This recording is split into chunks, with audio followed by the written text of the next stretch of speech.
In this video, we will learn how to add comments on a process instance to manage the application context.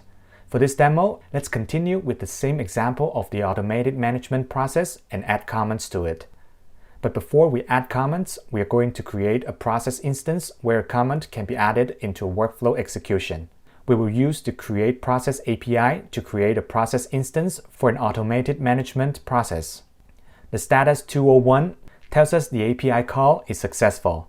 Let's now copy the instance ID so we can use it to add comments.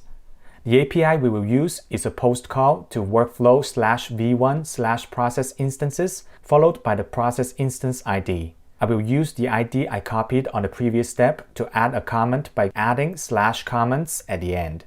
So here's where we can add comments. For example, let's say you have put the process instance on hold and we want to share this action as a comment. You can then use this function to add the comment. Let's now make the API call and see how the comment is added to the process instance. So we see that the API is successful, and we can also, in addition, see additional information, such as the order, the message added to the process instance, the time at which the comment was added, and the process instance ID. All this information is captured as part of the comment functionality. And that's it. That's how to add comments to a process instance and share the context of the application into a process execution. For more information on this and other services, please go to developer.opentext.com.